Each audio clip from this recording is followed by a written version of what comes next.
something a little bit different than perhaps other folks are going to do out there. You know, after a while, what you find is that the mechanics of trading are all pretty much the same, right? It's and what you find is that if you do this for long enough, really the mechanics of trading are only, I'd say maybe 10 to 20% of the actual challenge that's out there. The rest of it is between your ears. So what I thought is I'd spend a little bit of time today to see if I could help people in providing the 7 steps to better trading results. I was a former engineer, and so what we do as engineers is we always define the problem first, and then we reverse engineer it, we break it, and then we put it back together again. So I've been doing that for my entire life. What is the problem that we're trying to solve? We're all trying to improve our financial performance in the markets. We're all trying to get that better edge. And there is probably not a better listing of a progression for what everybody goes through than a fellow by the name of Bo Yoder. He put this out maybe 20 years ago. Interesting character. And I love the progression that he set up. And with his permission, I'm going to share it with you here. First of all is the mystification stage that everybody goes through. You're brand new. You don't know what you don't even know, right? So more than likely you joined in during the end of a bull market, so you're unconsciously competent. Well, let me take that back. You're unconsciously incompetent. Success comes easily and making money seems simple. You don't know why everybody's making such a big deal out of this thing. And so you're measuring Lambos to see if they'll fit in your garage. And you go all in with everything that you have and you get crushed when the markets turn. We see this story again and again. This is the stage called mystification. So finally, you learn something from that, and then you get into what's called the hot pot stage. The hot pot is when you burn your fingers touching a hot stove, and eventually you learn not to do that. So this is what happens with the markets too. You get crushed, you're hooked though. You see the potential, you start to define your approach and learn how markets move. So you wait for your setup, but it seems like every time that your setup comes along, you get burned every time that you enter. You start getting timid, you start making jokes to your friends. Hey, if you see me go long, you guys might as well go short. Right? We've all made that joke. You decide that the problem is the strategy and not you, so you keep trying different strategies. And I can't tell you how many times I've seen people, you know, they'll sign up for some vendor's solution, they'll take a couple of trades, they don't win those, and so they go sign up for some other dude's solution. They take a couple of trades there. They never commit to it, so they don't win. And you keep going on this cycle, looking for the easy money, trying different things. And maybe eventually you come right back to where you started again a year or two later, and you can't say that you've had 1 or 2 years of experience through that whole time. More than likely, you've had about 1 month of experience 5 different times. And it's not additive. It doesn't really multiply towards making you a better trader. Quite honestly, at this point, you're trading not to lose instead of trading to win. Trading scared money because you're afraid of getting hit again. So at this point, you enter what's called the cynical skepticism stage. Every time you enter a trade, you lose. You're starting to get PO'd at this point. You're convinced that it's somebody else's fault. The Fed, the market makers, the brokers, the gurus, high frequency trading, whatever, right? You see people stuck in this stage because they're blaming everybody else except for themselves. And some never exit this stage. They quit and they blame everybody else, and they yell at everybody else within earshot that it's a rigged game. Meanwhile, somebody's making money, right? Not them. Now, if they survive the cynical skepticism, they go on to be squiggle traders. And I would say probably there's a few people within earshot that have this problem. You start off with a price, and next thing you know, you're like, well, we have to add the MACD. Every chart must have the MACD. We have to add the stochastics as well. And we have to add ADX, and then the Arun, and then, of course, we have to add RSI. And Bollinger Bands, Kellner channels. Next thing you know, you've got an absolute mess of spaghetti on your charts. You've obscured the most important part, which is the price. So this is where we get into the squiggle trader phase. The phase of, hey, I'm just going to add one more magic indicator to my charts. And quite honestly, this is the stage that I see the majority of traders stuck in. So what I typically see is over a trader's career, they'll add more and more and more studies. And then finally, when they get into the latter stages of personal development, they start to remove more and more and more of these studies. So by the time you get to somebody who's doing this for a living, most of the time their studies look very crude. Their systems are very crude. There's not much to them. And you laugh and you say, well, it can't be, it's got to be more than that. No. So all of this is more than likely unnecessary complexity that we create. And this is the stage that you're going to see, which is the squiggle trader stage. Now, if the trader is able to get past this point, and few of them do, so you always hear about the statistics and the numbers, but few people actually get to this point, which is called the inwardly bound stage. So if you still are surviving, if you still have motivation by this point, and most people don't, most people get stuck in squiggle and they stop because they run out of money or they run out of somebody else's money. And traders that finally hit the inwardly bound stage finally understand that the holy grail of trading is not some study, it's not some chart pattern, it's not some strategy, it's not some instrument. It's their ability to understand that trading edge starts with them. You're not really trading the market, guys. You're trading against yourself. And once you understand that your main competitor is you, you can start to get to this point in the inwardly bound stage. Now, there's more to that, but what I find for most people is that when they hear this little story of this progression, they say, hey, man, I want to skip some stages. I just want to go straight to inwardly bound. And I hate to say this, but it's like you really can't skip the stages. An expert is a person that has found out by painful experience all the mistakes that one can make in a very narrow field, right?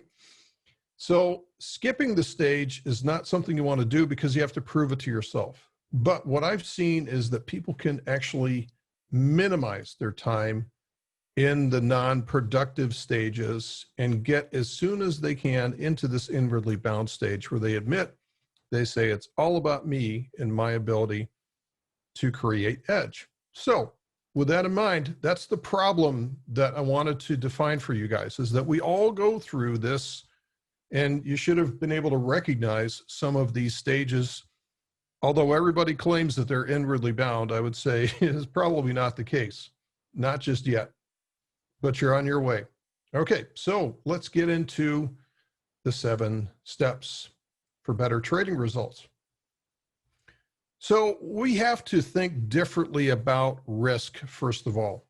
And I've got this image here, and for those of you that have ever seen the movie, it's called Free Solo. It came out a couple of years ago, and it features Alex Honnold and his ability to free solo El Capitan in Yosemite, which was probably one of the most excruciating movies that I've ever watched. I know how it ended with Alex being alive, but I'm sitting there in my movie theater seat, and this is back in the days where we could still go to movies, but I'm squirming like a little kid watching this guy, just no ropes, no nothing. So how do you think he feels about risk, right? And how do we view risk as traders? Well, the first thing that we all have to admit is that we're taught that risk is a bad thing. So chances are, unless you've got very different, exceptional parents, you were taught from a very early age, not to go run out in the street. Don't do anything that's risky. Don't hang around with that person. He's risky. He's not trustworthy, right? So everything in your personal circle, as well as society in general, has been trying to remove risk from your life. And so when I meet a new student for the first time, a lot of times they'll say, hey, Doc, can you tell me what is the strategy that has the least amount of risk? How can I get started and win 100% of my trades? And my answer to them is, oh, it's called money market. Certificate of deposit is for you, pal. Because that's the answer, right? So we want gains, but we have to understand that there's no reward without risk. So you have to start to flip that equation that you think that risk is bad before you're going to get anywhere. So we end up trading not to lose, don't we?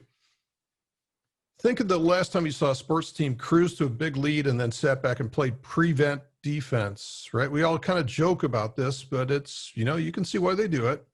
But it's frustrating to watch. The momentum completely swings.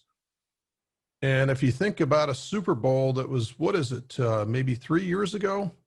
There was the Super Bowl with the Patriots and the Atlanta Falcons. The Falcons were up by some ridiculous halftime lead and sat back and played prevent defense. And you just sat there and watched the second half. You knew what was going to happen because the mental shift had been made by Atlanta that all of a sudden they were playing scared. They were playing not to lose, and you just cannot do that in the market. If you trade not to lose, you will lose because you're going to take the trades that feel safe, and they're actually going to be going with the herd and not against them. A lot of reasons for that. Okay, so trading not to lose is bad because fear rules our decisions. And a lot of people talk about fear and greed being the two main emotions in the market, and I would state that it's generally all about fear. So it's either fear of loss or fear of missing out. And psychologists have actually found that there is more pain associated with sitting on the sideline watching a market run away from you than there is in actually taking a stop loss. So actually taking an actual trading loss is less painful than sitting on the sideline watching a market run away from you, which is what we're doing with some markets right now. Talk about NEO, things like that. Talk about most of these EVs. They're all running away. And people are just aping right into them, and they can't help themselves because of the way that our brains are structured. We focus on what we fear, and what we focus on expands. And this will, this is not kind to your account. Let's put it that way. So, and because of this, we end up eating like a bird and crapping like an elephant. We trade to make small profits. We take them off the table as soon as possible. And then a loss comes along and we ride it. Well, I know it's going to reverse. So-and-so said it's going to bounce, or it's just a paper loss now. It's not a real loss until I actually take the loss to it. How many times have we justified that? Probably too many. We all do it. You have to understand that there is no reward without risk. So more risk should lead to more reward if we can manage it. So a professional looks at risk as a tool and not something to run from. A standard retail trader looks at risk as a bad thing. So risk is something that you've got to try to move towards this, all right? Now, the one thing I always tell folks in our community is you've got to learn to take the trades that feel bad. Taking the trades that feel bad will generally result in some of your better trades. It doesn't feel like it at the time. But ultimately, taking trades that feel good, usually something's wrong with that. So this is what I've learned over time, is that if something looks to be too good, it's probably the wrong trade to take. Okay, this almost always means you're going with the crowd instead of thinking independently. So because of this, you have to think differently about risk.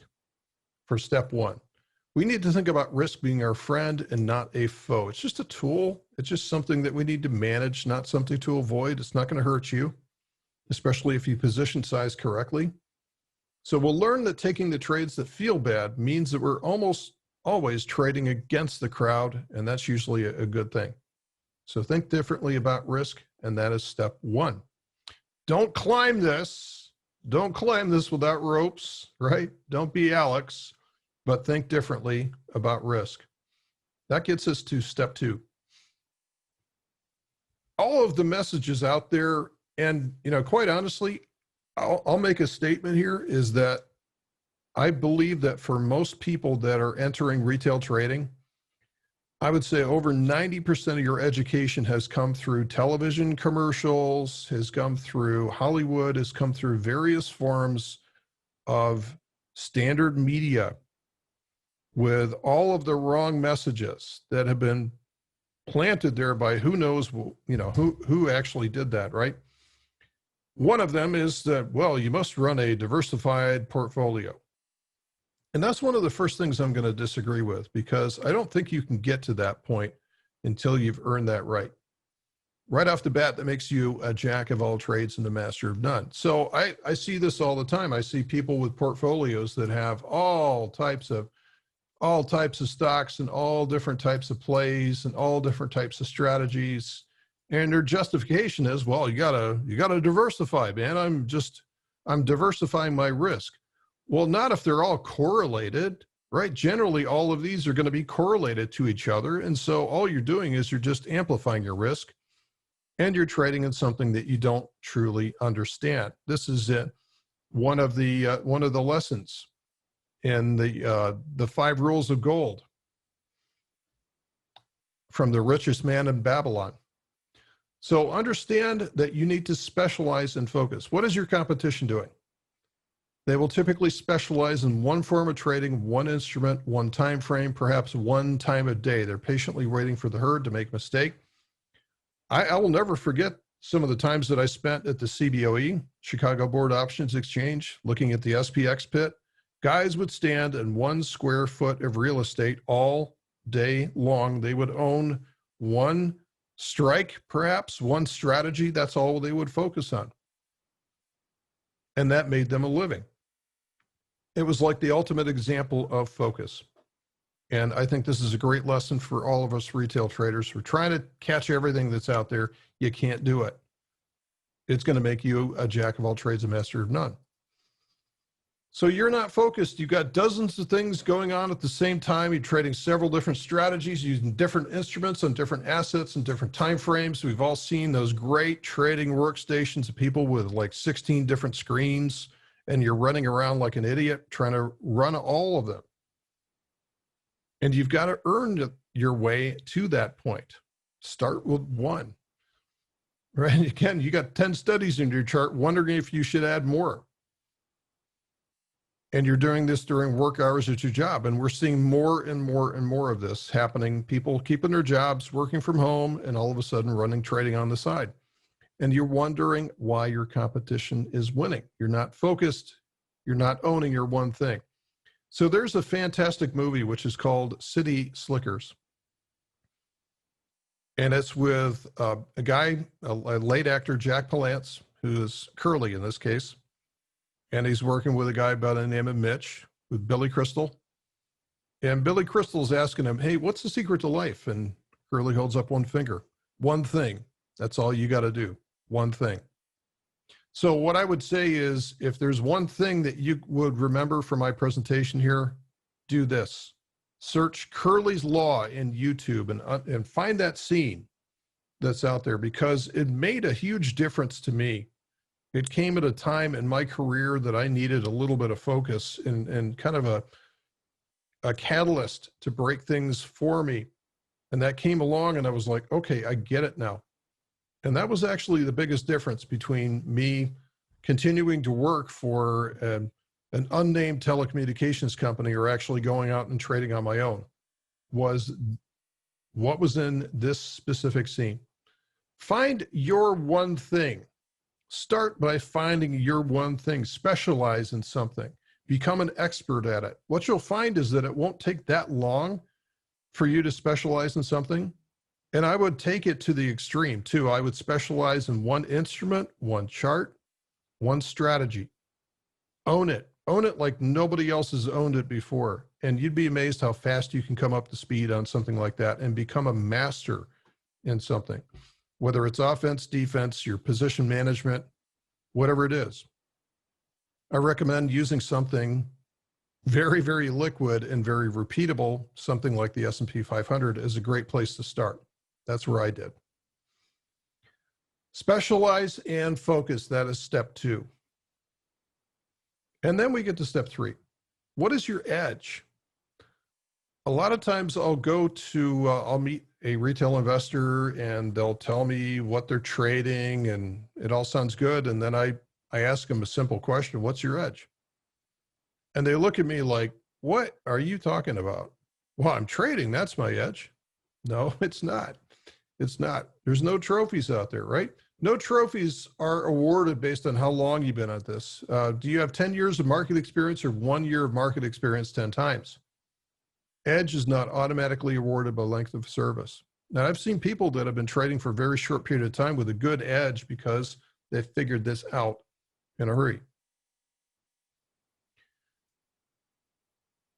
Winners and losers. What I want you to think of is, if you think of the market as winners and losers, if you think of this as an athletic contest, that if you win, you're taking something away from somebody else, you may have a problem with sustained success, because all of a sudden you're going to get, you know, that guilt trip in the middle of the night, like, oh, how could I do that to somebody else?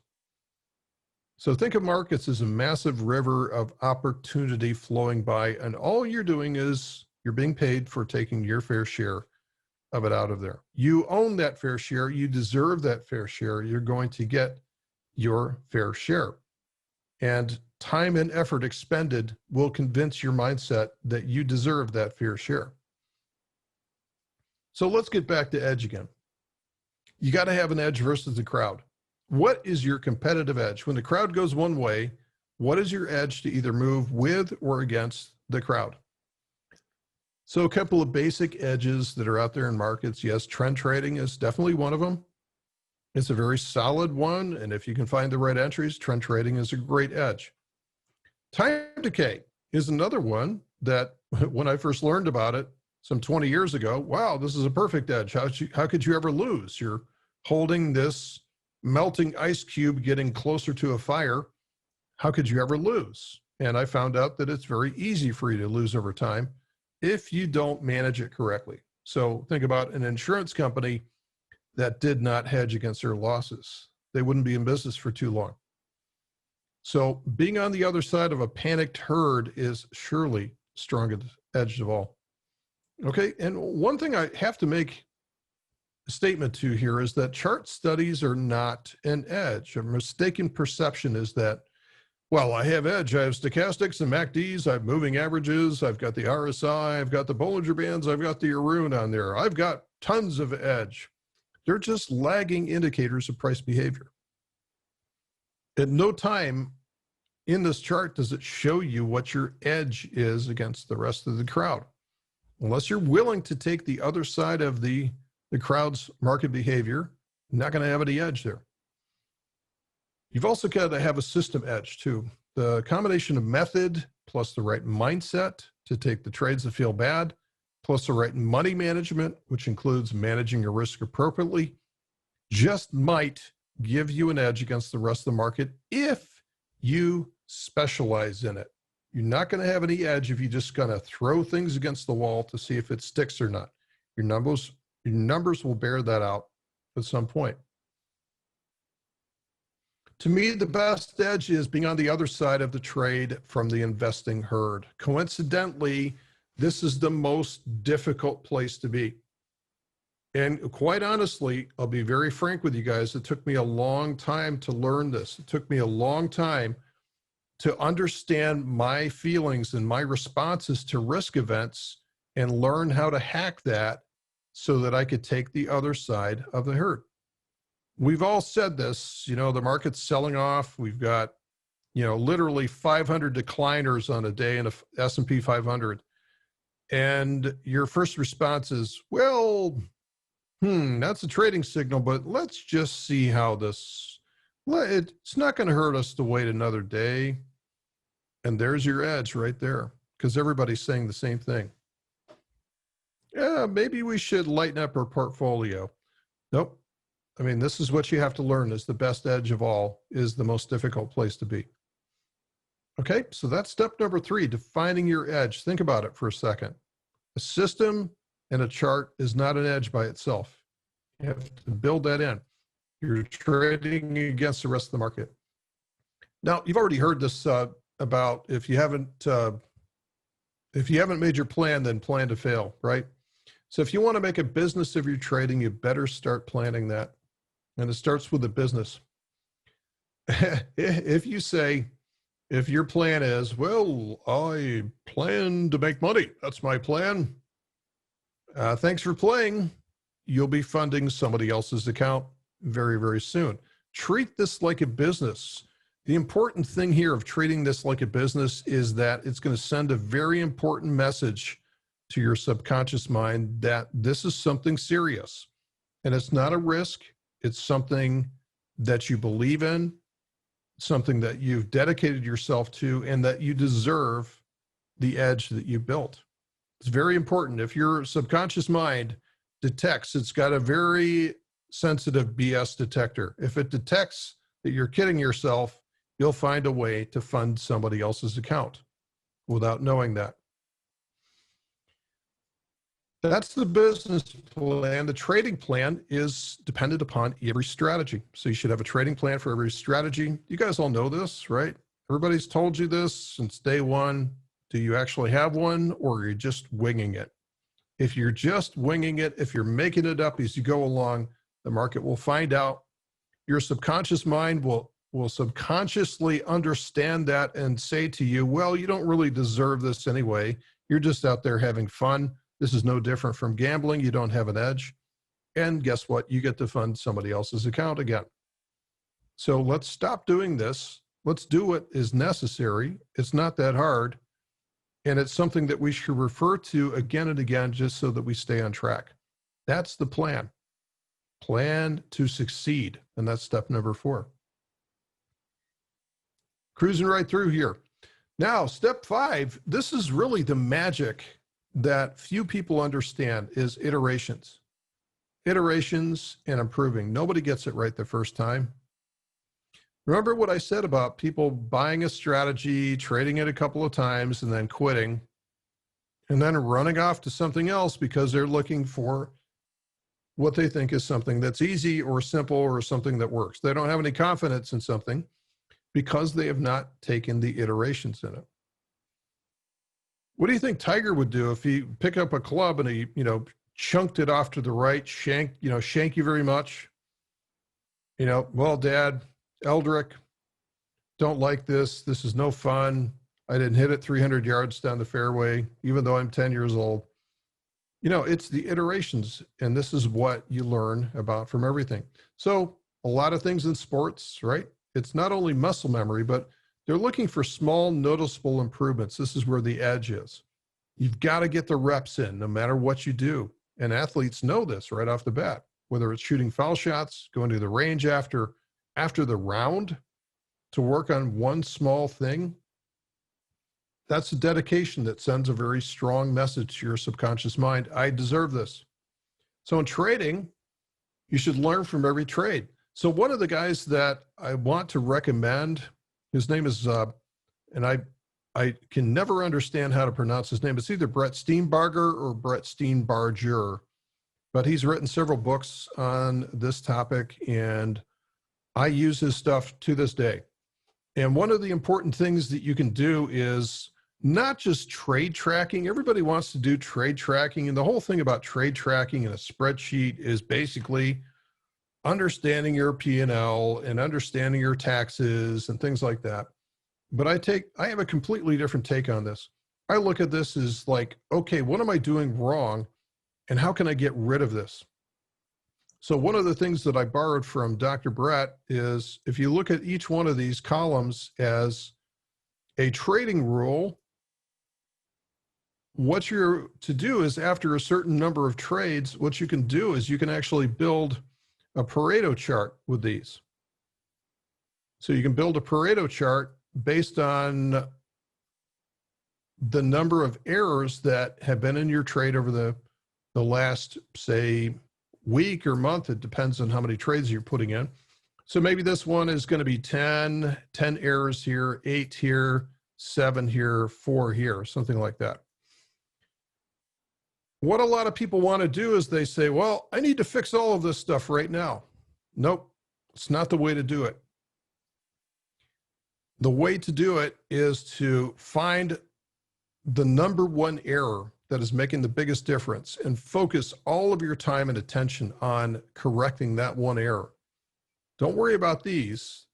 Their time will come.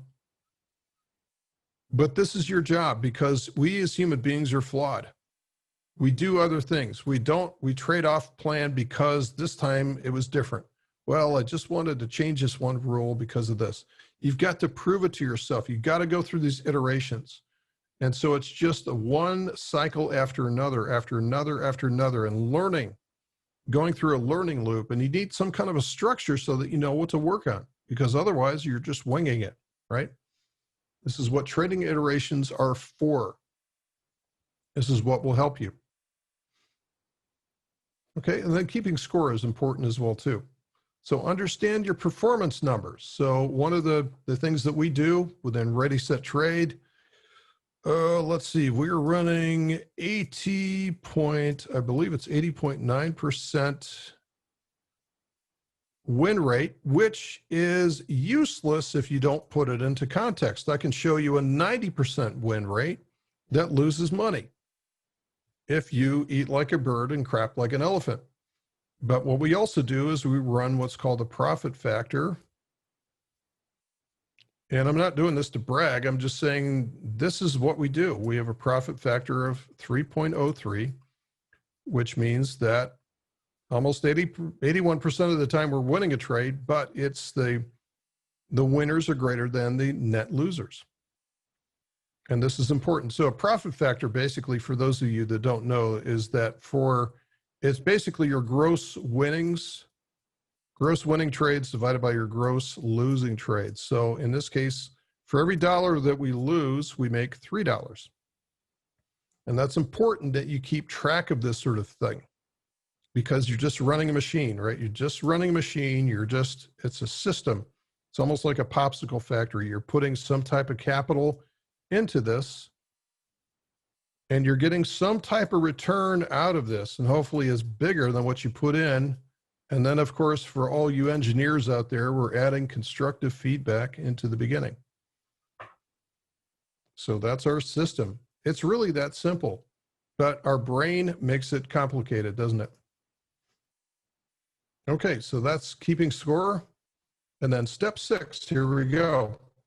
Build a trader's mindset. And that starts with, excuse me for the chimes here, starts with neuroscience. Neuroscience, and especially neurolinguistic programming, are new fields that have seen tremendous leaps in progress lately. If you have results that don't make sense to you, it's because you're neglecting how your brain actually works. This is very, very worthwhile for you to study, because not only in trading are you going to see results from this, but also in every other area of your life. The subconscious mind has no filter. And so this is one example of what you need to understand about how your own brain processes things. If you say to yourself, okay, today I'm not going to allow myself any losing trades. No losing trades today. What does your brain hear? Your brain hears losing trades. It can't filter out between that. That is your subconscious mind. It has no idea what it is that you want. So stop pushing that piece of string across the table. Learn to pull on it by focusing on what you want and not what you don't want. So don't use the inverse. Instead of saying no more losing trades, today think about, all right, today I want to focus on winning trades. And instead of focusing on winning trades, really the easiest way to do that is to say, I'm going to score myself on how well I follow my plan, not on the performance. Because if you do that over time, then you've got a winning system. So you've got to retrain your brain. That subconscious mind is the core processor of your most basic decisions. It's the inner voice that thinks that risk is bad. You have got to reprogram that. But you can't do it. You can't just shove something in the back of your neck. You have to do the work. You have to internalize your one strategy. Have you ever found that following somebody else's trades is nearly impossible? They make a profit on it and you don't, because your subconscious mind is sticking its boot in the door and saying, well, wait a minute, that's risk. We don't have any control over that trade. We didn't have anything to do with that. And this is why I think it's very difficult to follow somebody else's trades and make money with that. It's better off if you can learn to train your brain. Do the repetitions, build that trader's mindset. And that gets us up to step seven. And David, I might end up finishing just a little early for you. So if there's something else that you want to plan for, start thinking about that right now. So build the right habits. Build the right habits. Success is not a step function, right? It's not one of these days where you just toil and toil and toil, and then all of a sudden one day you're successful. It doesn't work like that. Progress occurs through the aggregation of marginal gains. And what most people go through is what Seth Godin called the dip. You'll start off all excited on something, and it looks like you're making progress, and all of a sudden you'll come into that inevitable first lull where all of a sudden you're like, oh, well, I thought I was going to win every time. And this is called the dip down here. And this is where you have to figure out if you're going to really do the work necessary to get up there. Because most people see that other person sitting on top of the mountain up here, and they say, well, I just want to go straight up to here. And it doesn't work that way. You've got to get through the dip, and the way that that happens is the aggregation of marginal gains. It's all about habit. In fact, I believe one of the most important and recent fields in personal development is about habit creation. So you could not see anything about this 5 years ago, and now it's everywhere. Here's two excellent books. I've actually been fortunate enough to meet with and talk with James Clear. He's phenomenal at this. This is a great book. If you spend the time and read this book, I think you'll understand what I'm talking about here. And also Scott Adams, the illustrator for Dilbert. This is another real key book here, how to fail at almost everything and still win big. It's all about systems, building the right habits. So goals versus systems. A lot of people focus on goals, right? We all start a business planning process by identifying goals, and then we wonder why it doesn't really do anything for us. And this happens throughout business. We come up with goals, and then we wonder why we can't hit them. Hey, I want to earn $1,000 a day. Well, that goal by itself is of no use unless you can put a system behind it. You don't rise to the level of your goals, you fall to the level of your systems. Goals are there for those that want to win once. Systems are for those that want to win repeatedly. That's a great quote from James Clear. And then Scott Adams puts it in a different way. Goals are for losers, systems are for winners. So think about putting a system into play, regardless of what it is that you're trying to do. A one-time effort cannot be duplicated. And it needs to become part of your identity. Decide the type of person or role that you want to be. Prove it to yourself with small wins. So every habit that you take and follow is a vote for the type of person that you want to be. If you want to be a profitable trader, what would a profitable trader do? Do you know of any? Are there any habits that you can replicate of profitable traders? But you know a few of them. And after this presentation, I've given you a lot of activities or actions that a profitable trader would do, right? What habits would they display? More than likely, they would rank their performance, they would keep an eye on what's going on, and they would do that Pareto analysis to understand what to work on first. It becomes part of your identity. And don't neglect small wins. Becoming a profitable trader is not something that happens in a day. It happens through the aggregation of marginal gains, these small incremental changes to your actions and thoughts over time. The human mind craves steady progress, and even small wins count to keep you motivated.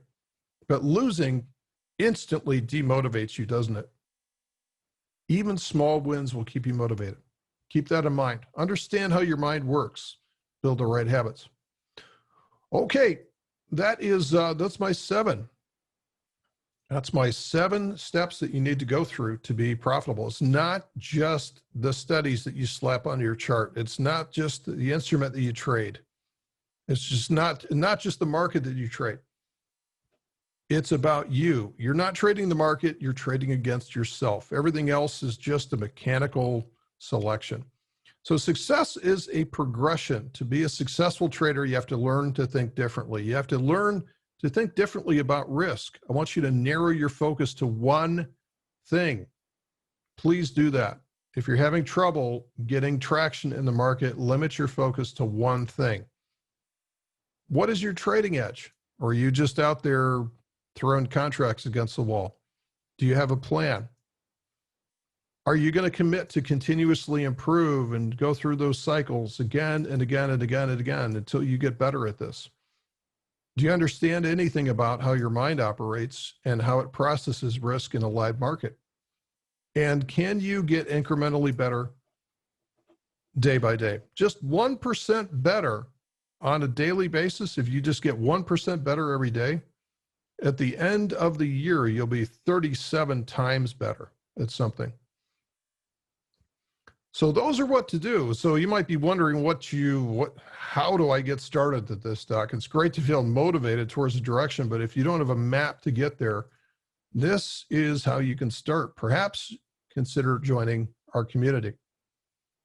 Now, before you tune out, I've got a special offer for you today that's not going to cost you anything. So let me tell you about our community. Again, the only thing I want you to do is consider joining us because we're trying to build a very high performance community of folks just like you. Again, goals are for people that care about winning once. Systems are there for people who care about winning repeatedly. We're all about systems. So here's what we do at ReadySetTrade. We run a live daily trading room. We do 8 hours a week of options and futures trades, 5 times a week daily newsletter. We have online communities, live trade notifications, things like that. This is our elite service. This is our elite service. Now, I don't want to talk to you about this right now. I want you to consider joining our 10X tribe. This is for free right out there, okay? Join the 10X tribe. You can access it today, right now, if you sign up at elite.ReadySetTrade. You can join our 10X tribe for free, and your access is free for life as we build up this community. And we've even got some really nice comments from people saying, you know, how much they appreciate being part of something like this and not taking any coin out of their wallet. So at this point, you might be wondering what's in this 10X tribe community. We're going to give you signal scan alerts. So every day, if there's something that shows up on our signal scanner, we're going to populate the room with it. We're going to send you a trade of the day. Every trading day, we're going to send out a 10X trade of the day. We're going to provide selected strategy courses for you, get you going, especially for those of you that are just getting started with your career into finding edge in the financial markets. We're going to do that through guides and ebooks and courses, and we're going to provide you some hot stock watch lists that are out there. There's other people that you can talk to. You can see right there, we've got a chat room that's ready for you to communicate. So it's a real focus on how to get started, how to provide or improve your mindset with these 10X principles where you're thinking a level above what most people are, okay? So here's the platform. You can see it's a really attractive, it's a very nice platform. It's something that you're probably used to using. Here's a 10X trade right here. Here's a signal scan that came in. Connor's crash, a Larry Connor signal is out there. So that's the 10X tribe. We just got this thing kicked off a couple of months ago, and we're going to make this thing better and better and better. And more than likely, we're not going to be offering it for free for that much longer. So I want to get you guys into the 10X tribe today for free. And so you can start to get to know who we are and start to build your own friendships out there. So if you go out to elite.ReadySetTrade, elite.ReadySetTrade, take a look. I mean, this is what it looks like right there. If you go out to elite.ReadySet.trade, you can go right there, and there is your ability to join that 10X tribe, okay? Appreciate the privilege to talk in front of you guys. Again, trading, guys, it's not just the mechanics. If you're finding that you're struggling with this whole process where you're like Sisyphus rolling the stone up the hill and you get it so far up the hill and all of a sudden it rolls back down again. You've got to break the cycle. You've got to figure out what the problem is. And chances are we've seen that problem before because look, everybody comes at this from the same direction. Everybody does the same thing. Everybody's taught by the same set of TV commercials. The E-Trade baby, right? You know, trading is easy, trading is fun. Okay, I'm running a 5K, I'm gonna stop in a store and figure out what shoe to buy. This is not how trades are made. This is not how edge is created, but everybody comes to this game from the wrong angle. So you have to unlearn a lot of it, and then you have to understand how your brain operates.